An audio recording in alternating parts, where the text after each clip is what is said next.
frères et sœurs, nous vous souhaitons la très cordiale bienvenue. Nous avons déjà remis la très cordiale bienvenue aux personnes présentes ici dans l'Assemblée. Et vous qui nous rejoignez ce matin sur Internet, sur Média Évangile ou sur Facebook, nous vous souhaitons également la bienvenue. Nous sommes heureux ce dimanche de célébrer le culte pour notre Seigneur et nous voulons vous accueillir avec quelques textes du prophète Jérémie qui dit « Je veux de belles choses pour toi, des projets de bonheur et non de malheur, afin de te donner un avenir. » Et sur ces paroles que nous vous souhaitons la bienvenue. Ce matin, nous avons un invité, le pasteur Mehdi. Nous lui souhaitons la très cordiale bienvenue. C'est lui qui apportera le message tout à l'heure. C'est toujours un plaisir d'écouter ces messages très édifiants.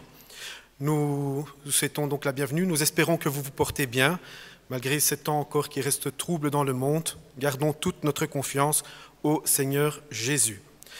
Nous sommes dans la joie encore ce matin. Et quand nous sommes dans la joie, nous allons chanter. Alors j'invite maintenant les personnes à se lever pour pouvoir chanter « Jour de joie, jour de victoire ». Ce matin, c'est David et Fabien qui nous accompagnent à la musique. Nous les remercions. Et vous qui êtes à la maison également, nous vous invitons aussi à vous lever et à chanter avec nous en signe de participation.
Je vous propose de nous incliner dans la prière pour remettre le culte de ce matin au Seigneur Jésus.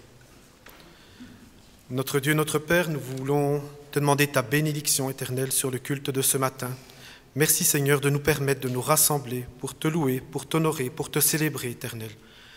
Merci Seigneur de garder les églises, Éternel, dans ces temps troubles, Seigneur, avec ces pandémies, ces violences dans le monde, Seigneur, nous voulons garder toute notre confiance en toi, Père Céleste. Notre Dieu, nous voulons te remettre les malades entre tes mains, Père Céleste, que tu les rétablisses, que tu les sauves, Seigneur, que tu les guérisses. Merci, Seigneur, de bénir chacun d'entre nous, Éternel. Nous te demandons aussi la bénédiction pour les nouvelles personnes ici présentes dans l'Assemblée, qu'elles se sentent à l'aise et accueillies, Seigneur, car c'est l'Église de Jésus-Christ, Seigneur, qui les accueille. Nous te prions aussi pour toutes les personnes qui nous regardent à travers Internet, qu'elles se sentent aussi à l'aise, malgré la distance éternelle. Nous voulons être en communion, Seigneur, avec elles, par ton amour, Seigneur. Notre Dieu, nous voulons avoir encore ce matin une pensée pour les chrétiens persécutés, qui à travers le monde, Seigneur, sont de plus en plus opprimés. Merci, Seigneur, de les garder, de les protéger, Éternel. Bénis encore toutes choses ce matin. Dans le nom de ton Fils Jésus-Christ, notre Sauveur, nous voulons encore te dire merci pour ta parole, pour Jésus, pour sa résurrection. Merci, Seigneur, car nous avons un Sauveur vivant. Dans le nom de Jésus-Christ, Amen. Je vous propose à présent, pour poursuivre, une lecture dans la Bible. Alors, pour les nouvelles personnes qui n'ont pas de Bible, c'est avec plaisir que l'Église offre une Bible. Si des personnes n'ont pas de Bible, elles peuvent se manifester pour que nous leur offrions une Bible. Je vous propose une lecture dans le psaume 27. Le psaume 27, c'est dans l'Ancien Testament. C'est au milieu de la Bible, le psaume 27. Et nous lirons tout le chapitre. Psaume 27, psaume de David. L'Éternel est ma lumière et mon salut. De qui aurais-je crainte? L'Éternel est le soutien de ma vie. De qui aurais-je peur? Quand des méchants s'avancent contre moi pour dévorer ma chair, ce sont mes persécuteurs et mes ennemis qui chancelle et tombe. Si une armée se campait contre moi, mon cœur n'aurait aucune crainte. Si une guerre s'élevait contre moi, je serais malgré cela plein de confiance. Je demande à l'Éternel une chose que je désire ardemment. Je voudrais habiter toute ma vie dans la maison de l'Éternel, pour contempler la magnificence de l'Éternel et pour admirer son temple. Car il me protégera dans son tabernacle au jour du malheur. Il me cachera sous l'abri de sa tente, il m'élèvera sur un rocher. Et déjà ma tête s'élève sur mes ennemis qui m'entourent. J'offrirai des sacrifices dans sa tente au son de la trompette. Je chanterai, je célébrerai l'Éternel. Éternel, écoute ma voix, je t'invoque, aie pitié de moi et exauce-moi. Mon cœur dit de ta part, cherchez ma face, je cherche ta face, ô Éternel. Ne me cache point ta face, ne repousse pas avec colère ton serviteur. Tu es mon secours, ne me laisse pas, ne m'abandonne pas, Dieu de mon salut. Car mon père et ma mère m'abandonnent, mais l'Éternel me recueillera. Éternel, enseigne-moi ta voie, conduis-moi dans le sentier de la droiture, à cause de mes ennemis. Ne me livre pas au bon plaisir de mes adversaires, car ils s'élèvent contre moi de faux témoins et des gens qui ne respirent que la violence. Oh, si je n'étais pas sûr de voir la bonté de l'Éternel sur la terre des vivants. Espère en l'Éternel, fortifie-toi, et que ton cœur s'affermisse, espère en l'Éternel. Amen. Je vous propose de chanter de nouveau un chant. Vers toi, Seigneur, j'élève ma voix pour t'adorer, mon Sauveur, mon Roi. Alors malgré que nous portons les masques, nous pouvons chanter, donc pas crier, mais on peut chanter fort donc, pour nous entendre. On compte sur vous. Merci.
Effectivement, c'est avec des cœurs reconnaissants que nous nous présentons devant Dieu ce matin, dans la joie de sa présence, dans la joie de l'amour qu'il nous donne, mais aussi dans la joie de cette journée ensoleillée qu'il nous accorde ce jour.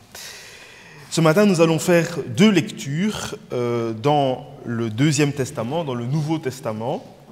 Et la première lecture que nous allons faire, c'est dans l'Épître aux Romains, au chapitre 1er. Romains, chapitre 1er, où nous allons lire les versets 1 à 6. Romains 1, versets 1 à 6, où il est écrit « Paul, serviteur du Christ Jésus, appelé à être apôtre, mis à part pour l'évangile de Dieu, cet évangile, Dieu l'avait promis auparavant par ses prophètes dans les Saintes Écritures. Il concerne son Fils, né de la descendance de David selon la chair, et déclaré Fils de Dieu avec puissance, selon l'esprit de sainteté, par sa résurrection d'entre les morts. Jésus-Christ notre Seigneur. C'est par lui que nous avons reçu la grâce et l'apostolat pour amener en son nom à l'obéissance de la foi toutes les nations, parmi lesquelles vous êtes aussi, vous qui avez été appelés par Jésus-Christ. La deuxième lecture dans la première épître aux Thessaloniciens, 1 Thessaloniciens, chapitre 1er.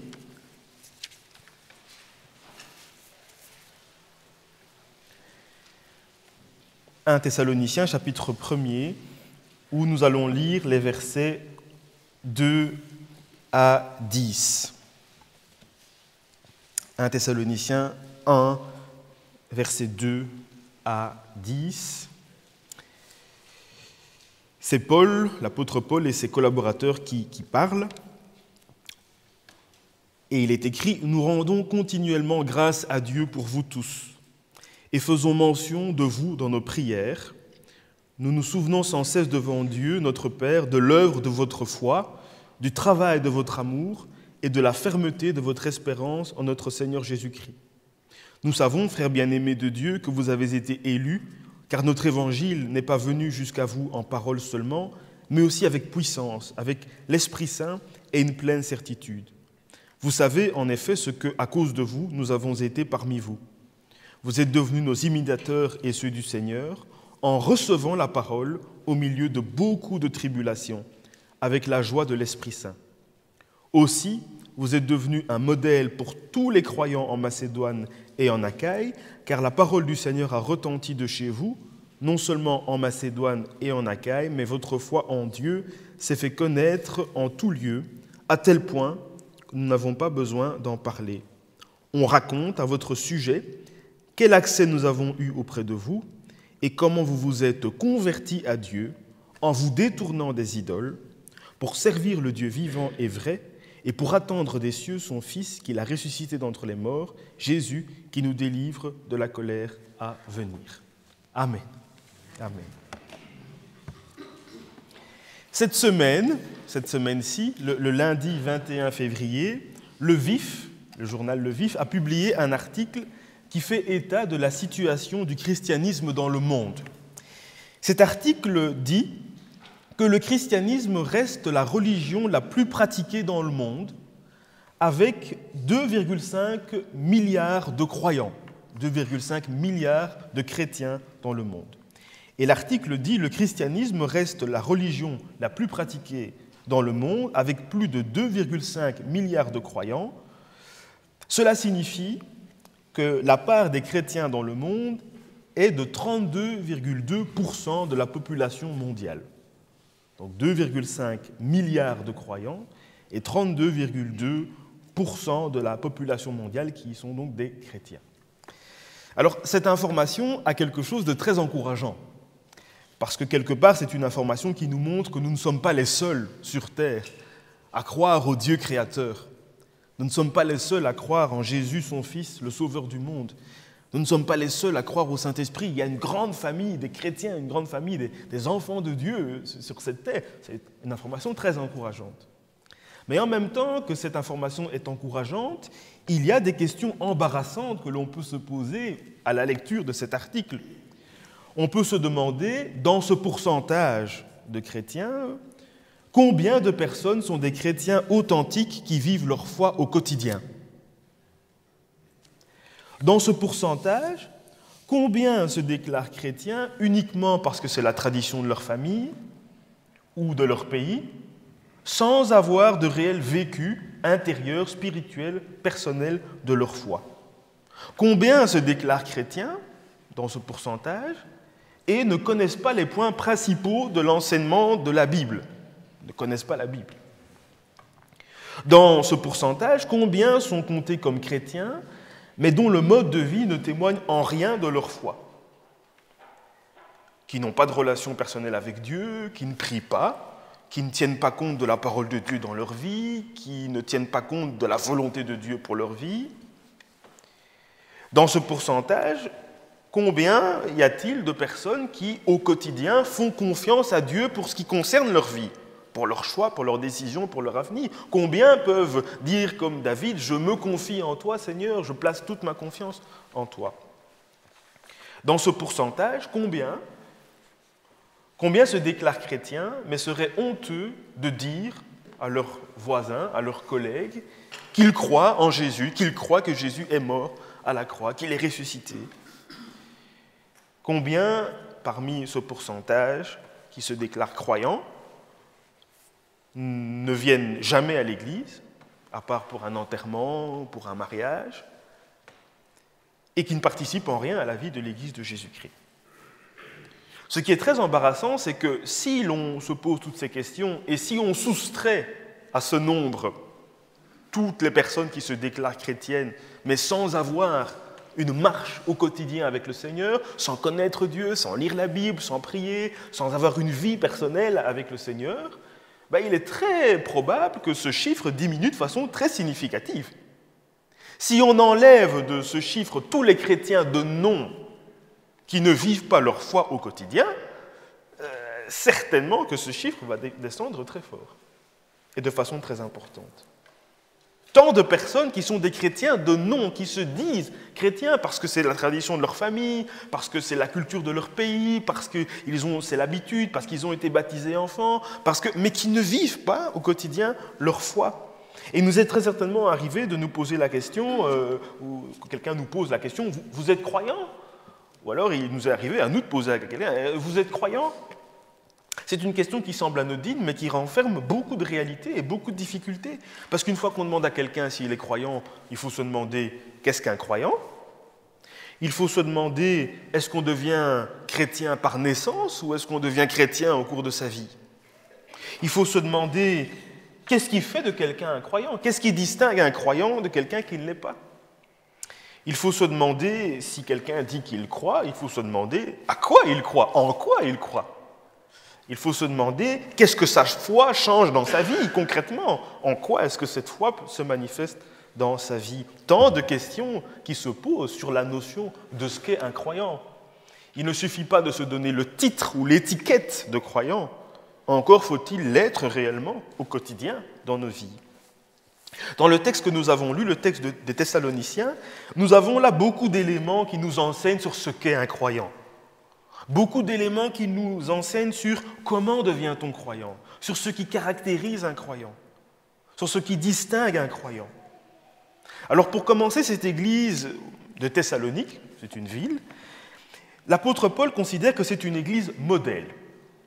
Il les encourage très fort en disant « Vous êtes des modèles, vous êtes devenus des modèles pour tous les croyants de la Macédoine, vous êtes une église modèle, vous êtes de véritables croyants. » Des croyants selon ce que Dieu appelle un croyant, un encouragement que l'apôtre leur donne. Le texte, l'apôtre Paul, toujours dans cette première épître, leur dit « Vous êtes notre gloire et notre joie ». L'apôtre de Jésus était joyeux de cette église, de voir une église de vrais croyants, une église de croyants authentiques, vivants, qui vivaient leur foi, qui marchaient avec Dieu tous les jours. Et cette épître nous donne non seulement l'information que ces chrétiens étaient des chrétiens modèles, mais aussi elle nous enseigne sur qu'est-ce qui va créer, qu'est-ce qui va conduire quelqu'un à devenir un croyant et qu'est-ce qui va distinguer quelqu'un comme étant un authentique croyant selon la volonté de Dieu. Premièrement, le texte nous enseigne sur ce qui fait commencer l'aventure de la foi. Ce qui est le point A, le point zéro, le point initial de l'aventure de la foi, c'est l'accueil de la parole de Dieu. Au verset 13, il nous est dit « C'est pourquoi nous rendons continuellement grâce à Dieu de ce qu'en recevant la parole de Dieu que nous vous avons fait entendre, vous l'avez reçue, non comme la parole des hommes, mais ainsi qu'elle est véritablement, comme la parole de Dieu qui agit en vous qui croyez. » Voilà le point A, le commencement de la vie chrétienne. Il s'agit de recevoir la parole de Dieu. Il s'agit d'accueillir la parole de Dieu. Il s'agit d'ouvrir notre cœur à ce que nous recevons comme étant la parole de Dieu. La vie chrétienne ne commence pas par l'adhésion à une culture de foi, si l'on vit dans un pays dit chrétien. Elle ne commence pas par le fait de s'inscrire dans une tradition, de dire ça a toujours été comme ça autour d'une personne et donc... La vie chrétienne ne commence pas par le fait d'être baptisé quand on est bébé. La vie chrétienne ne commence pas par le fait de mettre les pieds dans une église. La vie chrétienne commence lorsque l'on reçoit la parole de Dieu, lorsque l'on accueille la parole de Dieu. Puisqu'il est écrit que la foi en Dieu vient de ce que l'on entend, et ce que l'on entend vient de la parole de Christ. Pour devenir enfant de Dieu, il nous faut recevoir la parole de Dieu pour croire. Nous avons besoin de l'accueillir, cette parole. Nous avons besoin de la reconnaître comme étant vraie pour croire. Nous avons besoin d'accueillir cette parole qui vient de Dieu et qui nous fait connaître qu'il y a un Dieu créateur, que cet univers est le fruit de la création de Dieu. Nous avons besoin de croire, d'entendre cette parole et de croire que nous sommes tous pécheurs et tous privés de la gloire de Dieu. Nous avons besoin de croire et d'entendre que nous ne pouvons pas nous sauver nous-mêmes, ni par nos efforts, ni par nos philosophies, ni par nos bonnes œuvres, et que nous n'avons pas en nous ce qu'il faut pour nous sauver. Nous avons besoin de croire que Jésus est le Fils de Dieu, que Jésus a été envoyé dans le monde pour libérer les captifs, pour guérir des malades, pour enseigner la parole de Dieu, pour révéler le Père, et ultimement que Jésus est venu dans le monde pour mourir à la croix à la place des pécheurs, pour prendre la place des coupables que nous étions, afin que nous soyons pardonnés.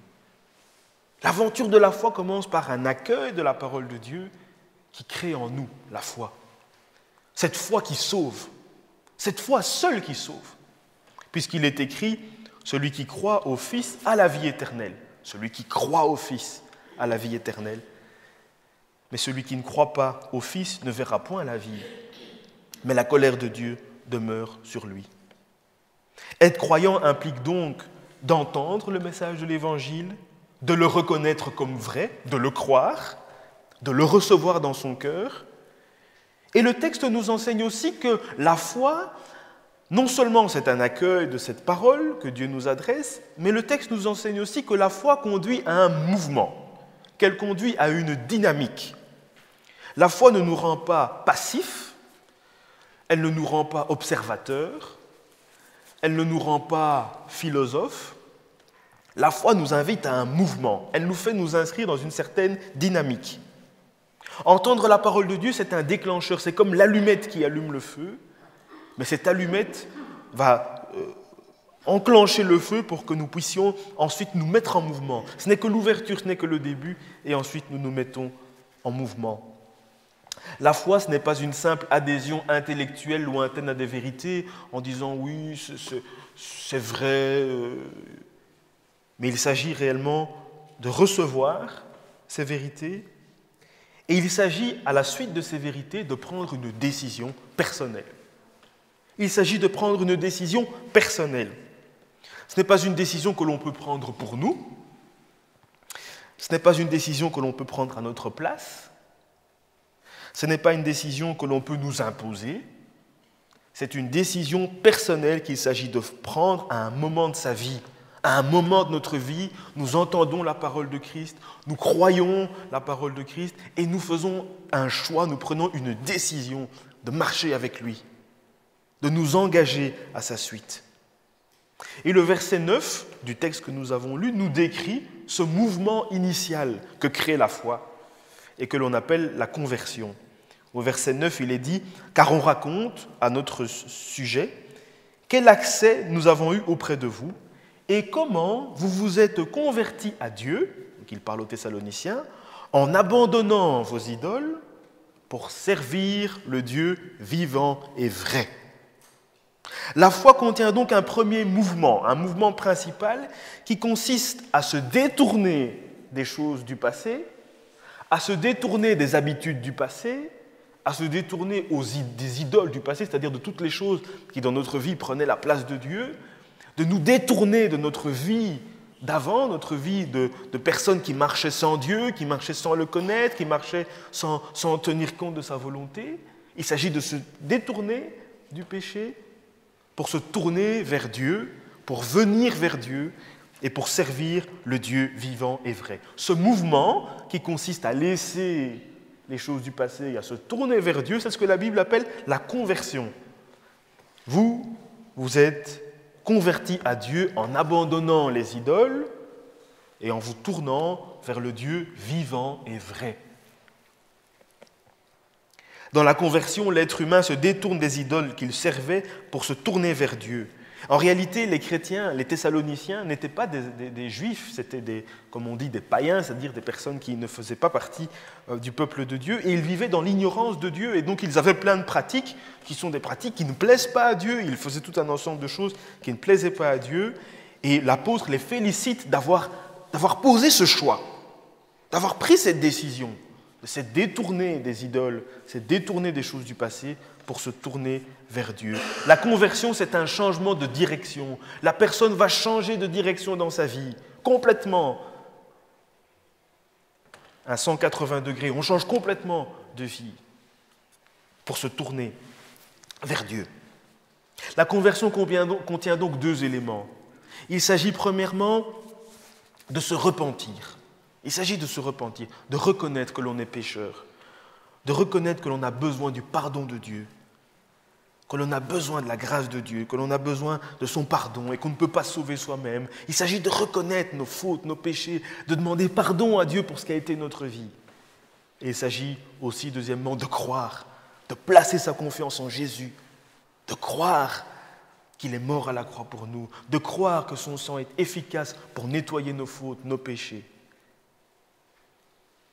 Et lorsque l'on accomplit cet acte, lorsque l'on prend cette décision, on peut avoir la conviction, la certitude que l'on est sauvé, que l'on a la vie éternelle pour l'éternité. C'est par la foi que nous pouvons obtenir le salut et c'est par la foi que nous pouvons nous approcher de Dieu, devenir justes devant Dieu pour nous approcher de lui. C'est par une foi véritable et authentique. Et lorsque nous croyons, lorsque nous nous convertissons, Dieu nous fait naître de nouveau. Il fait de nous des hommes et des femmes nouvelles, pour une nouvelle vie. Il crée en nous une naissance spirituelle. Alors que nous sommes nés une première fois du ventre de notre mère, nous naissons une nouvelle fois spirituellement. Nous sommes recréés en Jésus-Christ. Nous devenons des nouvelles créatures pour une nouvelle vie, pour des nouvelles motivations, pour des nouveaux choix, pour des nouveaux objectifs, pour une nouvelle façon de parler, pour une nouvelle façon de penser. Dieu nous fait naître de nouveau. Le texte ne nous enseigne pas seulement sur comment devient-on chrétien, sur ce mouvement de la conversion, sur ce choix, mais le texte nous enseigne aussi sur les fruits de la foi. À quoi reconnaît-on un croyant ? Comment peut-on distinguer un croyant ? Qu'est-ce qui doit caractériser un croyant ? Et le texte nous donne 3 éléments qui sont des caractéristiques qui sont censées distinguer un croyant. Premièrement, le texte nous parle d'une foi agissante. Deuxièmement, le texte nous parle d'un amour actif. Et troisièmement, le texte nous parle d'une espérance ferme.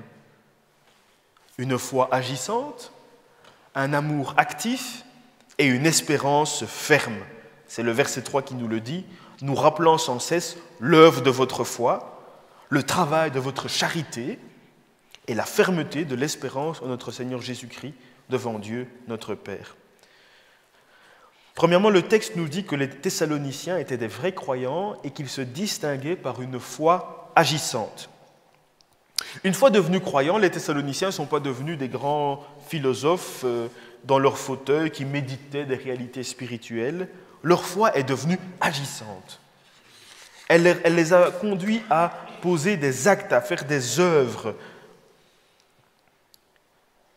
Ces croyants se sont mis en mouvement, ils ont mis en pratique ce qu'ils ont reçu. Ils se sont détournés des idoles, mais ensuite ils se sont mis à l'œuvre. Ils ont marché dans le sens de leur foi, conformément à leur foi. Ils ont obéi à Dieu. Ils ont vécu dans l'obéissance à Dieu. Dans le texte de Romains 1, 5 que nous avons lu, il y a cette expression dans le verset 5 où l'apôtre dit qu'il a été appelé au ministère pour amener en son nom, au nom de Jésus, à l'obéissance de la foi tous les croyants. Pour conduire les croyants à l'obéissance de la foi.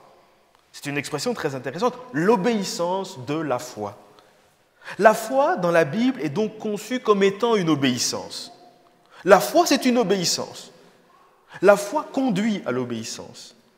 La foi, c'est d'abord une obéissance à la bonne nouvelle de la grâce de Dieu, c'est-à-dire le fait de croire au message de l'Évangile, de croire que Jésus est mort à la croix pour nous, de croire en sa résurrection.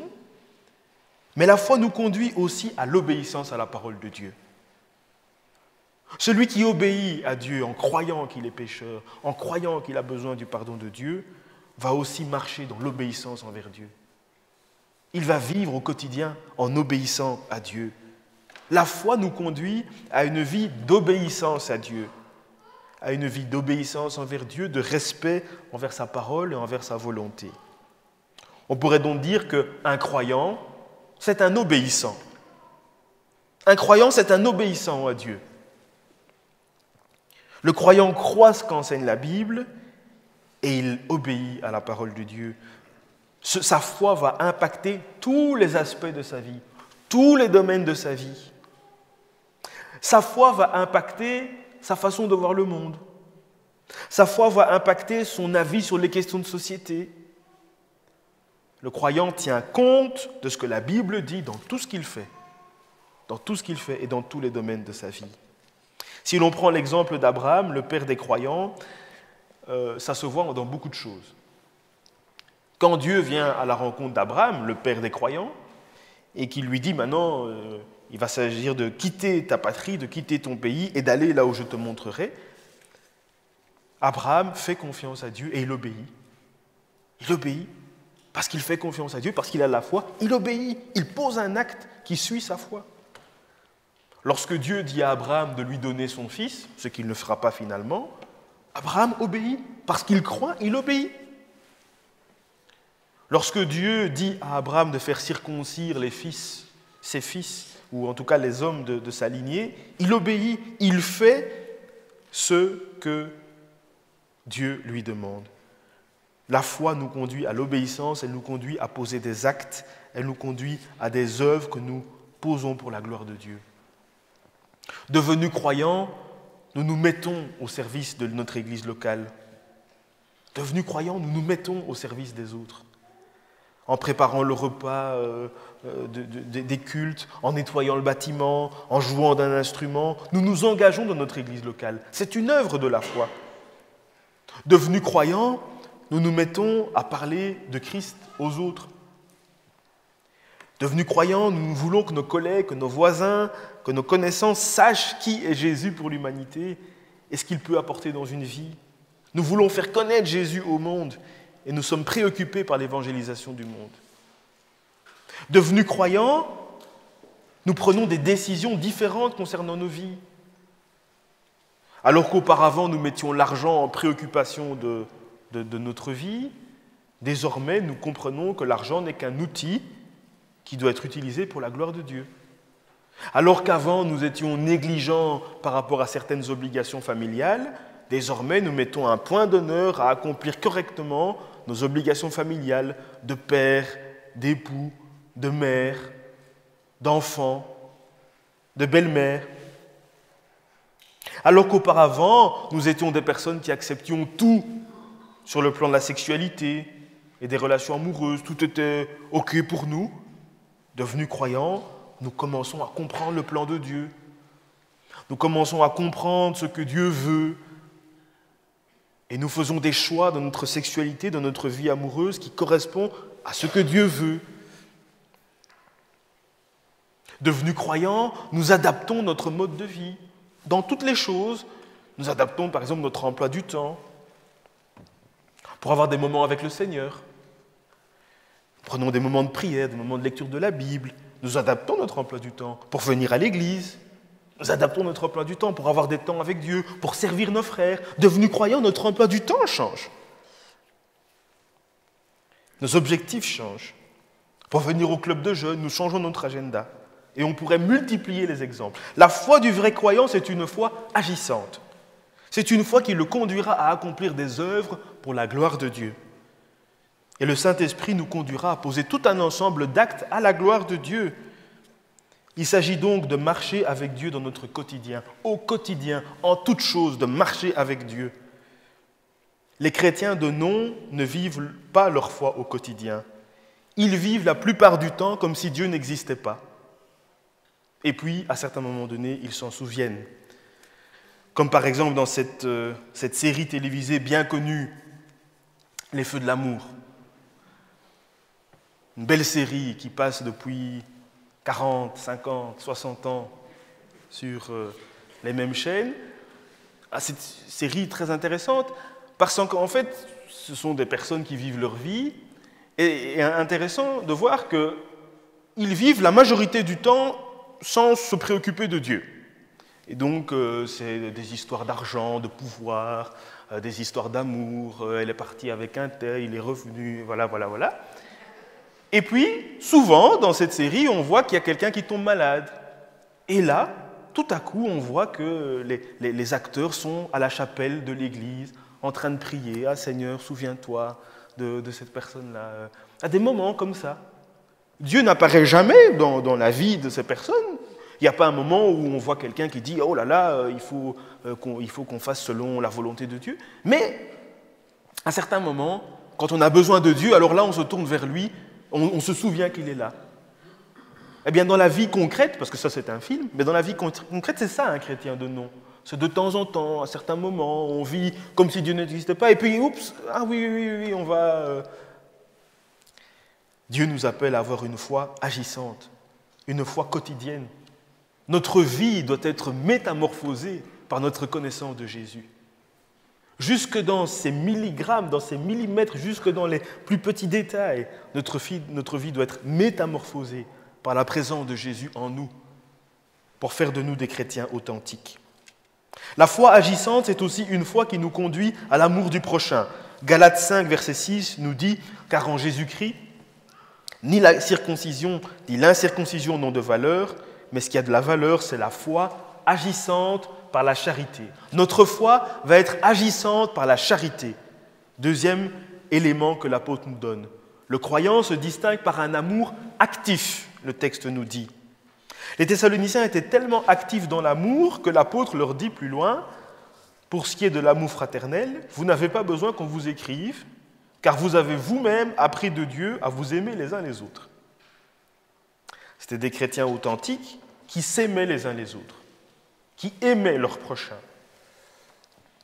Cette Église était caractérisée par un amour profond et véritable. La foi nous conduit donc aussi à aimer Dieu, à aimer nos prochains. Devenus croyants, nous nous mettons au service des autres par amour. Par amour, nous sommes des oreilles pour ceux qui souffrent. Nous ouvrons l'oreille à ceux qui souffrent. Par amour, nous donnons notre pain à celui qui n'en a pas, notre vêtement à celui qui n'en a pas. Par amour, nous exerçons l'hospitalité. Par amour, nous défendons le faible, l'innocent, le pauvre, le faible.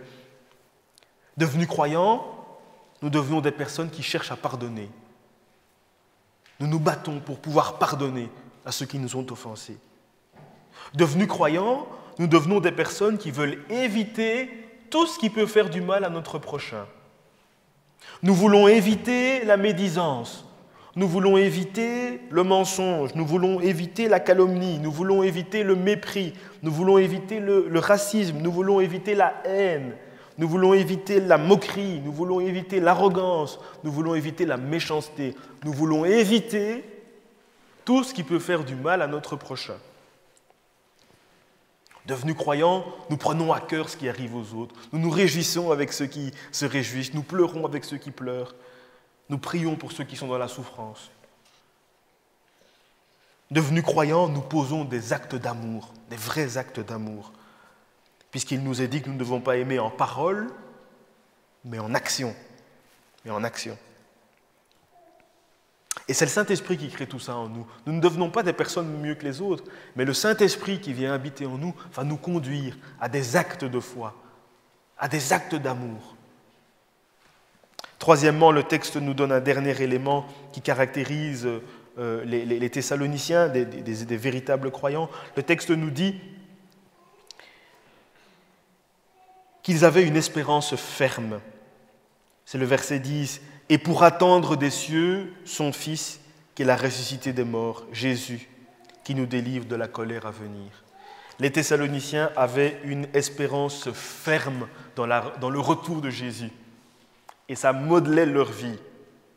Alors dans la Bible, l'espérance, ce n'est pas comme en français, quand on dit qu'on espère dans la Bible, ça ne veut pas dire qu'on souhaite que quelque chose arrive. Quand on dit espérer dans la Bible, espérer, c'est attendre quelque chose dont on sait qu'il va venir. Donc on sait que la chose va arriver, mais on attend parce qu'elle n'est pas encore là. Et donc l'église de Thessaloniciens, c'était des gens, nous dit l'apôtre, qui attendaient avec impatience le retour de Jésus. Ils attendaient la venue de Jésus. Ils croyaient et ils attendaient le retour de Jésus. Le croyant, ce n'est pas quelqu'un qui est sauvé pour vivre éternellement sur la terre.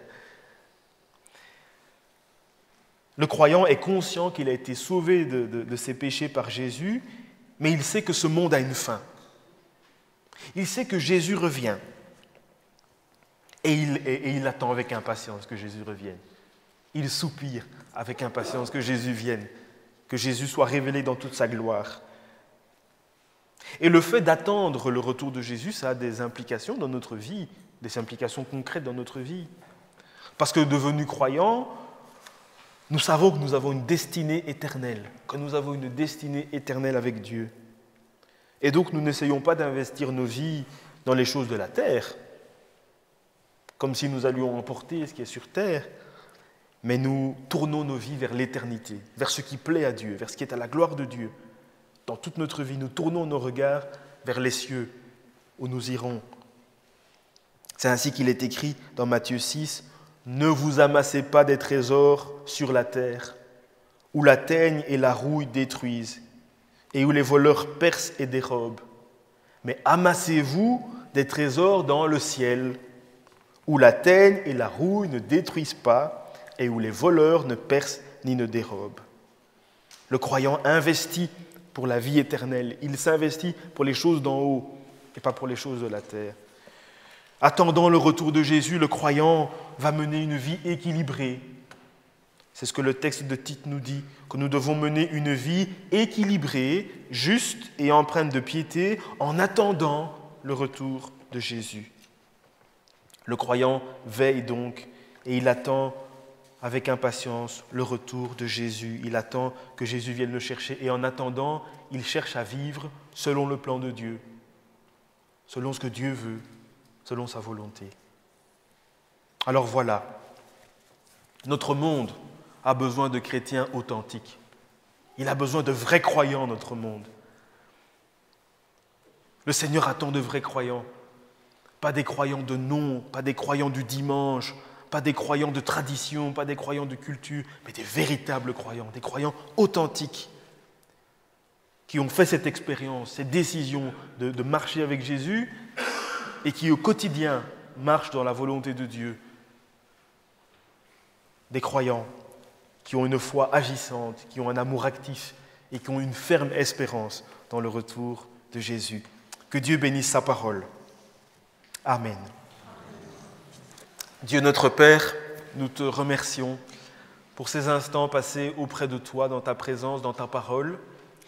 Merci Seigneur pour les vérités de l'Écriture, pour l'instruction de l'Écriture, pour comment la parole de Dieu nous conduit dans notre chemin. Nous voulons te prier Seigneur pour que tu nous aides, les uns et les autres, à être des authentiques croyants. Te prions d'abord pour ceux qui peut-être ne te connaissent pas encore dans cette salle, ou qui n'ont pas encore fait ce pas, qui n'ont pas encore pris cette décision de marcher avec Jésus, de croire en sa mort, en sa résurrection et de marcher avec lui au quotidien. Seigneur, nous voulons te prier pour que tu puisses toucher leur cœur, que tu puisses les conduire dans cette décision pour devenir des croyants authentiques, des croyants qui ont une relation personnelle avec Dieu, qui connaissent Jésus personnellement et qui marchent avec lui au quotidien. Nous voulons aussi te prier, Seigneur, pour ceux qui peut-être ont déjà fait cette décision, ont déjà pris cette décision auparavant, peut-être il y a 5 ans, il y a 10 ans, il y a 20 ans, il y a 40 ans. Seigneur, aide-nous les uns et les autres à être des croyants authentiques. Seigneur, que nous ne soyons pas des croyants de façade, que nous ne soyons pas des croyants de nom, des croyants d'habitude, des croyants de tradition, des croyants de cinéma, mais que nous soyons des croyants authentiques, Seigneur, qui marchent avec toi au quotidien. Aide-nous les uns et les autres. Aide-nous, Seigneur, à avoir une foi agissante, une foi qui produit des œuvres, Aide-nous, Seigneur, à avoir un amour actif et aide-nous à vivre dans l'espérance de ton retour prochain dans la gloire, dans la gloire. Que ton esprit soit à l'œuvre dans chacun de nos cœurs, dans chacune de nos vies, pour que, Seigneur, ces réalités puissent faire leur chemin en nous et qu'elles nous aident à avancer avec toi. Nous te remercions pour ton amour, pour ta présence, et c'est par Jésus que nous te prions. Amen. Je voudrais remercier le pasteur Mehdi pour ce message édifiant. Alors, comme vous avez l'habitude, à chaque fois que je préside, je partage avec vous quelques réflexions, quelques questions, sans jugement aucun, bien entendu, et toutes ces questions, je me les applique aussi à moi-même. Faisons-nous confiance à Dieu pour diriger notre vie? Voilà la première question que chacun de nous et moi-même pouvons nous poser. Et alors, j'ai bien aimé quand Mehdi a parlé « Que veut dire être croyant ?» C'est vrai que veut dire être croyant, c'est une question assez vaste, et donc les réponses peuvent être multiples. L'aventure de la foi commence par l'accueil de la parole de Dieu.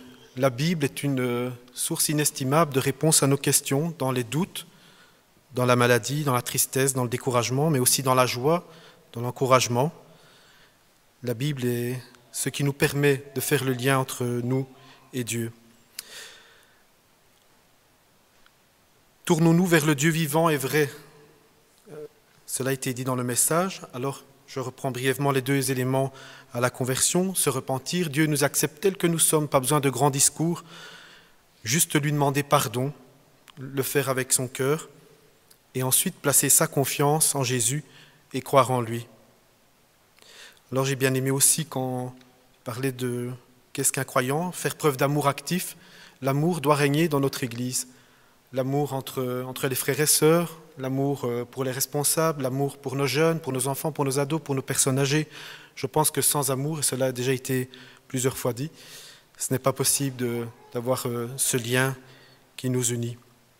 Avoir aussi une foi agissante, avoir la foi agissante, c'est s'investir aussi dans l'Église locale, que chacun à son niveau, avec son talent, puisse apporter quelque chose aussi, une pierre à l'édifice pour son Église. Et enfin, l'espérance ferme. Dieu n'a jamais dit que pour celui qui va lui donner son cœur et vivre avec lui, que le chemin ne sera jamais sans embûche, mais que du contraire, nous pouvons avoir l'espérance ferme qu'il sera avec nous pour affronter les bons et les mauvais moments. Et une dernière chose, la foi conduit à une véritable dynamique. Alors ce matin, c'est une question que nous pouvons tous nous poser. Sommes-nous prêts ce matin à nous mettre en mouvement ? Pas besoin de répondre par oui ou par non, que chacun se place devant le Seigneur et qu'il réponde à cette question. Voilà, je vous propose pour aller plus loin de chanter « Merveilleux amour ». Merveilleux amour, amour de Dieu pour moi. Merveilleux amour de Jésus sur la croix. Vaste autant que les océans et plus haut que l'azur des cieux est son amour. Je vous propose que l'on se mette debout pour chanter ce chant.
Avant de prendre le repas de la Seine, j'aimerais vous lire un passage dans la Bible, dans Matthieu 26, à partir du verset 26. Pendant qu'ils mangeaient, Jésus prit du pain, et après avoir rendu grâce, il le rompit, et le donna aux disciples en disant « Prenez, mangez, ceci est mon corps. » Il prit ensuite une coupe, et après avoir rendu grâce, il la leur donna en disant « Buvez-en tous, car ceci est mon sang, le sang de l'alliance qui est répandu pour plusieurs pour la rémission des péchés. Je vous le dis, je ne boirai plus désormais de ce fruit de la vigne jusqu'au jour où j'en boirai de nouveau avec vous dans le royaume de mon Père. » Alors avant de partager le repas de la Sainte Seine, je vous propose de nous incliner pour être en communion avec notre Seigneur.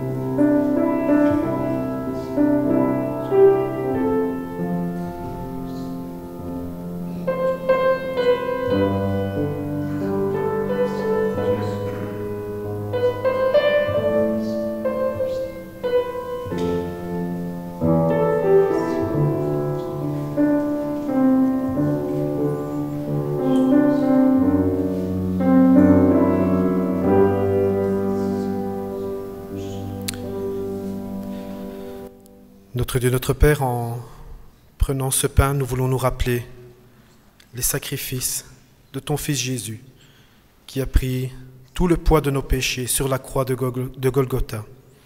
Et en prenant ce vin, nous voulons nous rappeler ce sang qui a coulé pour nous, Seigneur Jésus. Merci pour ce merveilleux cadeau que tu as fait pour chacun de nous. Merci, Seigneur, car nous savons que Jésus a été crucifié sur la croix, mais nous savons aussi, Seigneur, qu'il est ressuscité. Merci, Seigneur, car notre Dieu est vivant. Notre Dieu, nous voulons te demander pardon pour nos fautes, pour nos péchés. Et merci encore pour ce sang qui a coulé pour la rémission de nos péchés. Dans le nom de Jésus. Amen. Avant de prendre ce repas, quelques recommandations. Nous invitons donc tous les frères et sœurs qui sont nés de nouveau, qui sont passés par les eaux du baptême, qui ont rendu témoignage, à se joindre à nous. Pour toutes les personnes qui viennent d'une autre église et qui sont aussi nées de nouveau, nous les invitons aussi à participer à ce repas. Ce n'est pas le repas de l'église, c'est le repas du Seigneur Jésus. Et pour toutes les personnes qui n'ont pas pris ce repas ni ici ni ailleurs, nous leur demandons d'en parler aux anciens. On prend rendez-vous, on discute ensemble pour veiller au bon ordre de ce repas dans l'église. Voilà, j'invite tous les frères et sœurs qui participent à ce repas à bien vouloir se lever. J'appelle aussi, je vais appeler Sacha également pour le service, pour Emmanuel, les anciens, Léonidas, Daniel. Pendant que nous prenons le repas de la Seine, nous allons chanter un chant, « Plonge-moi dans ta rivière d'amour ». Les paroles s'affichent à l'écran.